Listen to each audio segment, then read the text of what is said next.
Bonjour chers frères et sœurs, chers amis qui aiment la vérité historique et l'histoire, je vous salue. Alors, cette vidéo va peut-être surprendre certains. C'est pour leur dire que les notions de pays développés et de pays sous-développés, ce sont des notions vides qui ne se basent pas sur du réel. Voilà, je répète. Les notions de pays développés et de pays sous-développés, c'est-à-dire les notions de développement et de sous-développement, sont des notions vides qui ne s'appuient pas sur des choses concrètes. Voyez-vous, en général, on dit que les pays développés, ils ont un produit national brut très élevé, ils ont un produit intérieur brut très élevé, ils ont la croissance économique, etc. Le secteur secondaire est développé chez eux, le secteur tertiaire est développé chez eux, etc. Et que même aussi le secteur primaire c'est-à-dire l'agriculture, la pêche, etc. Bon, mais la pêche fait partie de l'agriculture. Et que ils ont de la machine, ils ont des machines, des batteuses, des moissonneuses, etc. Et que donc les pays sous-développés, ce sont les pays dont, disons, le tissu économique au niveau de l'industrie est faible, etc. Voilà. Donc, c'est un peu cela. Et ce sont tous ces critères-là qui les amènent à parler de pays développés et de pays sous-développés. Mais en réalité, tous ces critères sont faux. Je vais vous dire pourquoi est-ce que c'est des critères qui sont faux. Parce qu'on se rend compte qu'il ne suffit de rien pour que ces pays dits développés se retrouvent dans des crises économiques effroyables. C'est ce qu'on a vu avec la crise de 1929. Mais il n'y a pas que ça. Et regardez dernièrement, concernant l'Allemagne, il a suffi simplement qu'il y ait baisse de fourniture de gaz et de pétrole venant de la Russie, que tout le tissu économique allemand, c'est-à-dire notamment les industries, risquait de ne plus fonctionner. Donc vous voyez que ce qu'ils appellent pays développés, ça s'appuie sur des baguettes. Voilà, c'est le mot que je cherchais même, des baguettes. Une baguette est légère. Vous voyez? Or, donc, la puissance allemande, la puissance économique allemande, il suffit qu'elle n'ait plus suffisamment de pétrole et de gaz, et puis c'est fini, ça s'écroule. Donc maintenant, PIB, PNB, tout ça, maintenant, ça sert à quoi? Donc vous voyez qu'en fait, ce sur quoi ils s'appuient pour dire qu'ils sont des pays développés, ce n'est pas grand-chose. Maintenant, pourquoi est-ce qu'il y a certains qui, dans les relations d'échange au niveau commercial entre ces pays dits développés et les pays dits sous-développés, pourquoi est-ce que les gens ont parlé de commerce équitable? Pourquoi est-ce que les gens ont parlé de commerce équitable?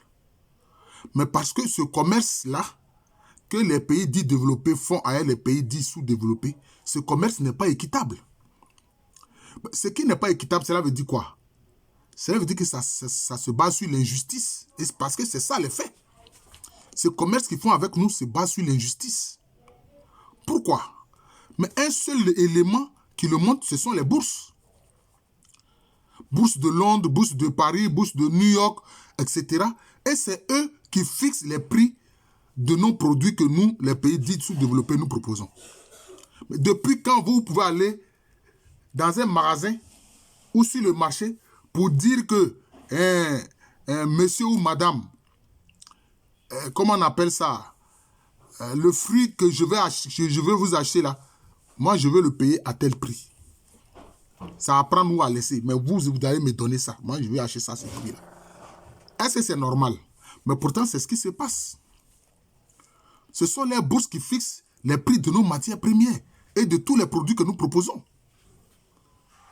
Donc vous voyez qu'à la base, c'est du vol. Donc en fait, ils nous volent. C'est ça les faits. Parce que toi, tu ne peux pas, un pays africain ne peut pas dire oui, moi je vais acheter tel véhicule fabriqué en Europe à tel prix. Ce sera ça ou rien. Tu ne peux pas faire cela. Or, c'est ce qu'ils font avec nos matières premières. C'est ce qu'ils font avec les produits que nous leur proposons. Vous comprenez? Voilà. Ça, déjà, ça permet de comprendre que c'est de l'arnaque. Donc, en fait, leur puissance économique est basée aussi sur l'arnaque et le vol. C'est ça. Maintenant, je vais vous le dire. Beaucoup de ces pays dits développés sont endettés jusqu'au cou. Mais quand tu es développé puis tu es endetté, quand tu es endetté, cela veut dire quoi? Ça veut dire que tu n'as pas suffisamment d'argent, que tu empruntes, tu empruntes, tu empruntes. C'est le cas de la France. C'est le cas même des États-Unis. Hein? C'est le cas même des États-Unis qu'on dit oui, la première puissance économique du monde. Les États-Unis sont endettés jusqu'au cou. C'est cela. Ils sont endettés énormément auprès de la Chine. Est-ce une façon de t'appuyer sur Taïwan, faire la guerre à la Chine pour ne plus avoir à rembourser la dette? Bon, ça, on ne sait pas. C'est cela. Les bons du trésor américain, là, les Chinois en ont acheté plus que tout le monde. La Chine en a acheté plus que tout le monde. Vous comprenez? C'est ça. C'est ça les faits. Et même aujourd'hui, au niveau, je peux dire, de leurs biens économiques, quelquefois leurs biens économiques sont acquis par des Japonais, par des Chinois, par des gens de l'Inde, par des Indiens. Vous savez très bien que Aslor a été racheté par Mittal. Mittal qui est un Indien, bien qu'il soit installé en Angleterre, qu'il ait pris la nationalité anglaise. Vous voyez. Maintenant, eux, quand ils achètent les matières premières et autres, ils achètent ça avec quoi? Soit avec du dollar ou bien avec de l'euro. Mais le dollar là, et puis l'euro là, c'est quoi? C'est du papier. C'est du papier. Les billets de banque, c'est du papier. Donc, à regarder de près, ça n'a aucune valeur réelle. Parce que ce n'est pas du concret. C'est pour ça que derrière ces pays-là utilisent beaucoup la planche à billets. Ils utilisent beaucoup la planche à billets. Donc, les quantités d'euros qui circulent ou bien les quantités de dollars qui circulent ne correspondent pas à leur poids économique réel. Alors, dans ce cas-là, comme on peut dire qu'ils sont riches, mais ils sont développés. Hein? Chaque fois que tu te précipites sur la planche à billets pour tirer des dollars ou bien pour tirer comment on appelle ça? Des euros. Comment alors tu peux dire que tu es riche? Tu n'es pas riche. Tu n'es pas riche. Vous comprenez? C'est cela. Bon, maintenant, le vol à travers le franc CFA, ça c'est évident. Les dirigeants français veulent fermer les yeux. Alors qu'aujourd'hui, le monde entier voit que à travers le franc CFA, ils volent les Africains. C'est du vol, il n'y a pas un autre mot. Hein? Quand on t'a pris la main dans le sac et que tout le monde entier voit que tu es voleur, là, il faut reculer. Mais ils veulent fermer les yeux. Mais non, il faut reculer. C'est honteux, c'est tout. Hein? Quand tu as honte là, c'est comme si tu as la dignité même de ton pays là. La dignité de la France n'est plus. Elle n'existe plus. Parce que tout le monde entier s'est rendu compte maintenant qu'ils volent les Africains. Voilà. C'est cela. Et puis maintenant, qu'est-ce qu'ils font? On dit qu'ils sont des pays développés, non? Mais ils vivent de pillage et de prédation. Derrière ce qu'on a appelé le terrorisme, là, ils font de la prédation. Quand ces prétendus djihadistes criminels viennent tuer et obliger les populations à quitter leurs localités, leurs villages, etc., en arrière-plan, on voit les multinationales venir piller et voler. On a vu cela concernant les soldats français, voler lors du Mali. Il y a des images même qui circulent sur les réseaux sociaux. Alors, donc, c'est ça qui fait de vous des pays développés. Donc, c'est qu'en fait, vous n'êtes pas développés. Hein, vous vivez de vol et de pillage. C'est comme ce qu'on voit en RDC. Dans la région de l'Ituri, etc. Qu'est-ce qu'ils font? Ils ont créé près d'une centaine même de groupes armés. On ne peut pas les dénombrer. Et derrière ça, ils pillent quoi? Des matières premières fondamentales telles que le cobalt, le lithium, etc. Donc, en fait, vous n'êtes pas riche. Vous venez voler, en fait. Et puis ensuite, vous vous servez de ça pour dire que non, vous êtes riche. En fait, vous êtes des voleurs. Parce qu'ils le savent. La véritable richesse, ce sont les matières premières. Alors, comment on peut dire que nous sommes sous-développés? Mais parce que nous n'en contrôlons pas les prix. Et parce que nous n'avons pas à la tête de nos États des chefs d'État qui travaillent réellement pour leur pays. Nous avons plein de ce qu'on appelle les terres rares. Les terres rares, il y en a en Afrique. Il y en a au Cameroun. Il y en a au Congo.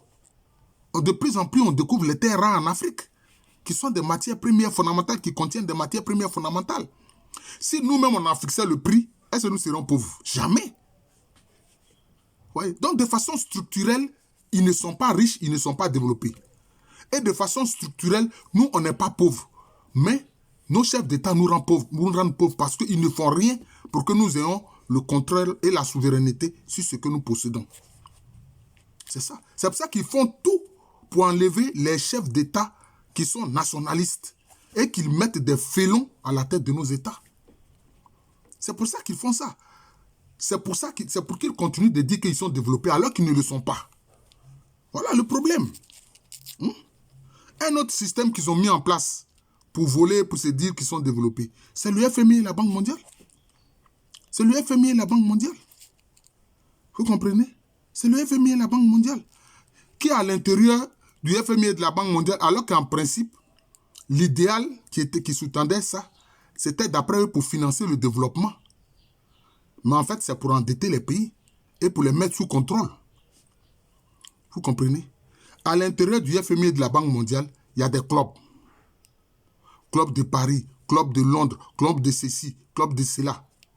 Et puis maintenant, c'est eux qui donnent l'argent à la Banque mondiale. Et puis maintenant, on prend ça et puis on donne ça aux pays dits pauvres pour qu'ils puissent utiliser ça pour... mais en plus, c'est souvent même cet argent, enfin, cet argent même revient à ces mêmes pays-là. Hein? D'après eux, ils ont besoin de cet argent pour des infrastructures, etc. Et puis, c'est les mêmes entreprises européennes-là qui viennent ou américaines qui viennent. Et puis, en fait, c'est eux qui récupèrent l'argent. Vous voyez? Donc, c'est un système de vol international qui est mis en place. Le jour où ce système sera fragilisé, vous allez voir, ils vont s'écrouler comme des châteaux de cartes. Ils vont s'écrouler comme des châteaux de cartes. Parce que ce qu'ils appellent pays développés là, ça appuie en fait sur un système de vol, de prédation et de pillage. Il faut comprendre ça. Et je ne sais pas, il y a des gens qui disent que non, ils ont fait de l'économie, ils ont un doctorat en économie, ils sont professeurs titulaires d'économie, et puis ils ne parlent jamais de ces faits-là. Ou alors, peut-être certains, on en parle, c'est quelques-uns. On a vu le cas de Tunjang Pomi, hein? Un grand économiste camerounais. C'est lui-même qui a parlé de monnaie et servitude concernant le CFA. Mais qu'est-ce qu'ils ont fait? Ils ont tout fait pour le tuer. Ils l'ont tué. Ils l'ont tué. C'est ça. Ils l'ont tué. Ils l'ont assassiné. Donc c'est cela. C'est un système de prédation. Si on veut voir la vraie notion, ce ne doit pas même être les notions de développer, sous-développer. Ce n'est pas ça. La vraie notion, c'est la notion du bonheur. Est-ce que les gens dans le pays sont heureux? Ou bien est-ce que les gens dans le pays sont malheureux? À quoi ça sert de dire, ah, mon pays est développé, et puis les gens sont malheureux? Ça sert à quoi? Comment tu peux dire que tu es un pays développé, et puis à l'intérieur, tes citoyens sont malheureux? Donc, en fait, la véritable notion qu'il faut voir, parce que les gens font comme si l'être humain est seulement corps, est seulement matière. Non. L'être humain a une dimension psychologique, spirituelle. L'être humain, c'est un être humain complet. Vous dites que vous êtes développé, puis vous êtes malheureux. Les gens sont malheureux. Pourquoi? Regardez le taux de suicide dans les pays dits développés. Mais c'est effarant. C'est effarant le taux de suicide. C'est effarant. Vous comprenez? Alors, quand les Africains, malgré tout ce système de pillage que les gens ont mis en place, les Africains sont heureux, malgré tout, même malgré la dictature par délégation qui nous font subir de la part des gens qui placent à la tête de nos pays, alors ils nous disent quoi? Nous sommes des imbéciles heureux. Mais si un imbécile est heureux, si un pauvre est heureux, je n'ai pas dit misérable, parce qu'il y a une différence entre la pauvreté et puis la misère. Je me souviens que Albert Touveduré a écrit un livre, Pauvreté et richesse des nations, ou de richesse des peuples, quelque chose comme ça. Mais après, lui-même, il allait s'acoquiner avec les Nations Unies pour venir faire n'importe quoi en Côte d'Ivoire. Que Dieu ait pitié de ses mauvais actes. Vous comprenez? Pauvreté et richesse de nation. La pauvreté n'est pas mauvaise, c'est la misère qui est mauvaise. On peut être pauvre et puis heureux. Je n'ai pas dit misérable, je répète. Vous voyez? Mais ceux qui disent qu'ils sont riches là, et puis ils ne sont pas heureux. Et ils se donnent des adjuvants tels que la cocaïne, l'héroïne, etc. pour avoir un semblant de joie de vivre, pour avoir un semblant de bonheur. Donc ça sert à quoi? Ça sert à quoi? Dans ce cas-là, je préfère être pauvre et puis avoir la joie de vivre. Parce que je ne sais pas à quoi cela va me servir d'avoir des milliards de dollars ou des milliards d'euros. Et puis, en moi-même, je ne suis pas équilibré. Et puis, je suis obligé de prendre de la cocaïne ou bien de l'héroïne pour avoir un semblant de bonheur. Ça sert à quoi? Vous voyez? Donc, ces notions-là, hein, de développement, ça ne vaut rien, ça ne repose sur rien. Ce à quoi on doit, ce sur quoi on doit s'appuyer, c'est la notion du bonheur, rendre les gens heureux. En faisant quoi? En pratiquant la vérité et la justice. Parce que si le commerce qu'ils font avec nos pays, là, se basait sur la vérité et la justice, ce serait mieux, tout le monde gagnerait. Mais eux, ils veulent faire de la prédation et puis après, ils sont malheureux. Oui. Après, ils sont malheureux. Sinon, pourquoi est-ce que les suicides sont élevés chez eux? Pourquoi est-ce que des gens s'élèvent comme ça de chez eux et puis ça vont faire des fusillades pour tuer des gens qui ne connaissent même pas? Vraiment, alors c'est curieux. Hein? Pour des gens qui disent qu'ils sont développés, c'est quand même curieux. Moi, je n'ai jamais vu en Afrique quelqu'un qui s'est élevé puis qu'il a pris un fusil ou bien une kalachnikov et a entré dans une école tuer des enfants. Moi, je n'en ai jamais vu. Ce sont plutôt les terroristes qu'ils envoient ici, là. Parce que ces terroristes-là, c'est eux qui les envoient ici. Et le moyen pour faire pénétrer les terroristes, c'était de détruire la Libye du guide de la Jamaïria, Kadhafi. C'est ce qu'ils ont fait. C'est ce qu'ils ont fait. Le président du Niger, d'alors, qui est lui qui était président avant Bazoum, il avait dit, mais ne faites pas ça. N'attaquez pas la Libye, s'il vous plaît. Sinon, toute la sous-région sera déstabilisée. Obama a dit qu'ils vont finir le travail. Voilà, ils ont fini le travail, non? Ils ont déstabilisé toute la sous-région. Et puis maintenant, ils prétendent qu'ils viennent lutter contre le terrorisme. Ce n'est pas Sarkozy qui a bombardé la Libye avec l'appui de l'OTAN. Ce n'est pas Sarkozy, c'est lui. Ce monsieur-là, il devrait être jugé et mis en prison. Parce que par sa faute, aujourd'hui, qu'est-ce qu'on a? Des milliers de morts. C'est Sarkozy qui a fait ça. C'est Sarkozy qui a fait ça. Et, frères et sœurs, posez-vous une question.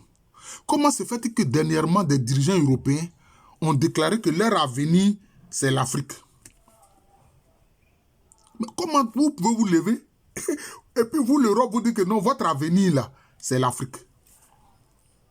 Parce qu'ils savent que la vraie richesse, c'est nous qui l'avons. Les matières premières, là, les choses concrètes, là, c'est nous qui l'avons. L'or, nous l'avons. Le lithium, nous l'avons. Le cobalt, nous l'avons. L'acier, enfin l'acier, c'est chaud. Le fer, nous l'avons. Nous avons de l'eau. De l'eau pure. Dans le Sahara, là. De l'eau, une bonne eau. Qu'on peut boire pendant des centaines et des centaines d'années. Vous voyez. Nous avons le pétrole, nous avons le gaz. Nous avons toutes les matières premières possibles et imaginables. Maintenant, comme ils ne veulent pas du nègre, sinon, bon, ou du noir, parce que quand tu dis nègre, mais moi, le problème, nous-mêmes, ça ne nous gêne pas de dire que nous sommes des nègres. Ça ne nous gêne pas. Maintenant, vous voulez qu'on dise noir. Bon, je ne sais pas. Moi, je ne vois pas où est le problème. Si tu me dis nègre, le très vénéré et regretté procès Cheikh Anta, il a dit quoi? Nation nègre et culture. Donc, où est le problème? Senghor a dit oui, la raison est Hélène et comment on appelle, l'émotion est nègre. Mais c'est lui qui a utilisé mon... Mais même là, un jour, je vais faire une vidéo pour montrer que ce qu'il a dit, c'est totalement faux. C'est totalement faux. C'est totalement faux. Voilà. Est-ce que lui-même qui était un grand écrivain, un académicien, c'est par l'émotion qu'il est devenu académicien? Voilà des gens comme ça qui ont pris des mots et les racistes se sont servis de ça et ils se servent de ça pour nous maltraiter. C'est vraiment malheureux. Et ils déclarent que leur avenir c'est en Afrique. Parce que qu'est-ce qu'ils savent? Ils savent que la vraie richesse c'est les matières premières. C'est les matières premières qui permettent de produire tout ce qu'on veut.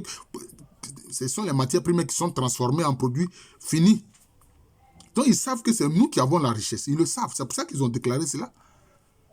Est-ce qu'il y a eu des émissions même pour dénoncer ça? Parce que cela veut dire qu'ils veulent accroître les capacités de prédation, de pillage. C'est ce que ça veut dire en fait. Et en plus, ils s'inquiètent de ce que nous, notre population est jeune. Donc une population capable de produire. C'est cela. Ils s'inquiètent. Ils font des prédictions. Ils disent, ah mais c'est pas possible. D'ici 2050, ils risquent d'avoir près de 2 milliards 500 millions d'Africains, etc. sur la terre. Bon, c'est eux qui s'inquiètent, c'est leur problème. Ils font LGBT, ils n'ont qu'à assumer. Voilà, donc c'est ça. Sinon, la monnaie fiduciaire, c'est du papier. C'est du papier. Qu'est-ce qu'on voit? Il y a beaucoup de vidéos qui le montrent, que le dollar est en danger. Depuis le moment où la Chine a décidé de faire son commerce avec son yuan, que la Russie aussi a décidé que son commerce là, tu veux acheter ces produits-là, ils veulent que la Russie veut que tu achètes ça en rouble. Même l'Inde est en train de dire qu'elle veut qu'on achète ces produits en roupies. Ou alors en or. Parce que la véritable monnaie, c'est l'or. Et nos Africains, nos parents, nos ancêtres africains, c'était l'or qui était leur monnaie.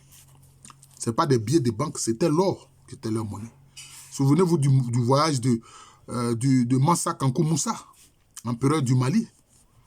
Voilà, c'est comme ça. Et sur toute la côte de choses du golfe de Guinée, à un moment donné, les Africains proposaient la poudre d'or pour acheter les produits des Européens. Ils ont appelé ça le commerce de l'or. Oh non, c'était le commerce dont l'or était la monnaie. J'ai fait une vidéo pour expliquer ça. Ils savent que les billets de banque, ça ne vaut rien. Ça peut perdre sa valeur à tout moment. Et c'est pour ça qu'aujourd'hui, même les États-Unis sont en récession. Le président Biden ne veut pas reconnaître ça, mais quand tu vas sur la chaîne de télévision créée par Trump, notamment Fox News, les gens expliquent que vraiment les États-Unis sont entrés en récession. Parce qu'ils ne peuvent pas continuer d'utiliser la planche à billets pour fabriquer les dollars, pour tirer les dollars comme ils le font. Parce que finalement, ce n'est que du papier. Voilà. Et c'est pour ça aussi que l'Europe aussi est entrée en récession. Voilà. Donc c'est ça. Voilà, donc c'est ça. Donc la véritable richesse, ce sont les matières premières concrètes. Donc nous ne sommes pas des pays sous-développés, nous ne sommes pas des pays pauvres. Au contraire, nous sommes riches. Voilà. C'est à nous de nous donner les moyens de faire clore cette richesse pour que ce soit visible sur la terre, sous le soleil. Voilà. Malheureusement, il y a des chefs d'État félons qui empêchent cela. Parce que mais moi, je les comprends aussi. Hein, ils font pitié. Ils craignent d'être tués. Mais si tu crains d'être tué, il ne faut pas venir à la tête d'un peuple. Parce que tu viens à la tête d'un peuple, tu dis que tu vas servir les intérêts de ce peuple. Mais en fait, tu es un hypocrite, tu es un menteur parce que tu sers la chose, comment on appelle, l'intérêt de quelqu'un d'autre qui n'est pas ton peuple. Voilà, c'est ça le problème. Parce qu'ils ont peur d'être tués. Mais même quand ils vous ont utilisé, à la fin, ils vous humilient. Et puis, quand ils n'ont plus besoin de vous, ils vous jettent comme du papier toilette. C'est ce qui se passe. Voilà.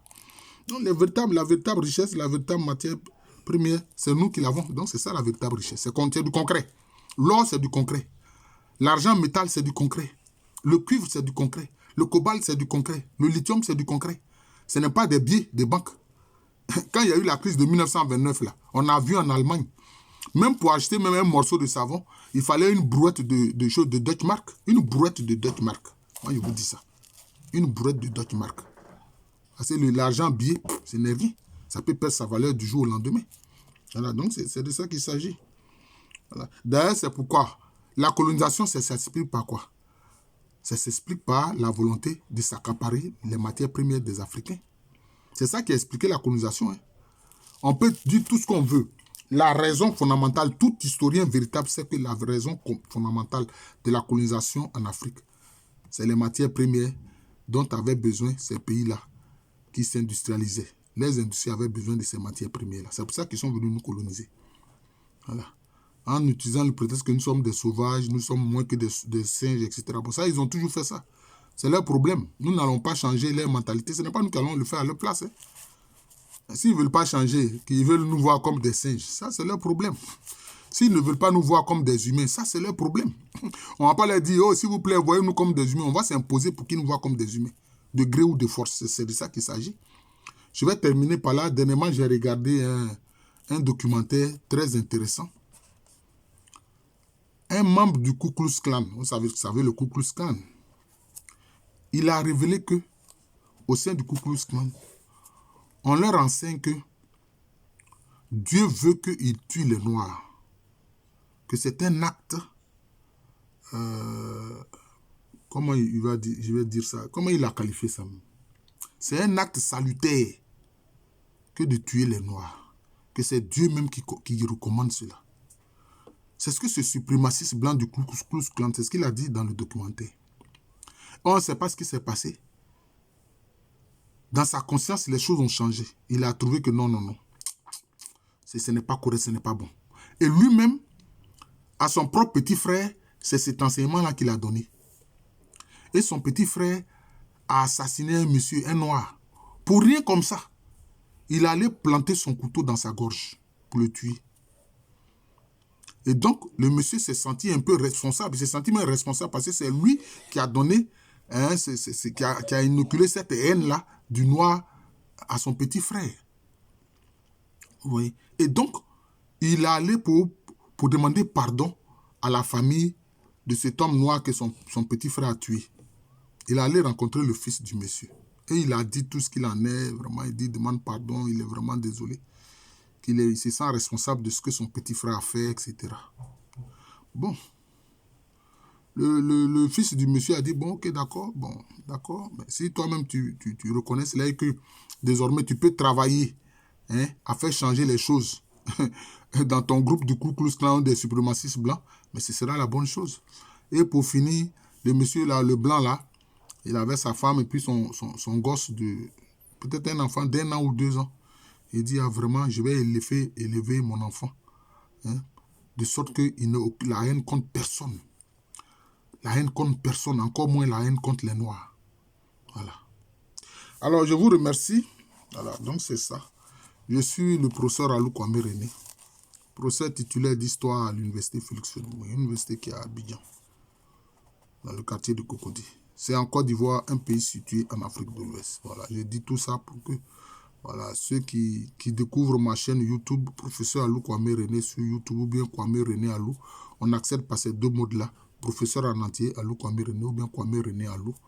Voilà, on accède par ça à cette chaîne YouTube de moi, sur laquelle il y a près de 850 enseignements, hein, 850 vidéos. Voilà. Je vous souhaite une très bonne journée et un bon week-end.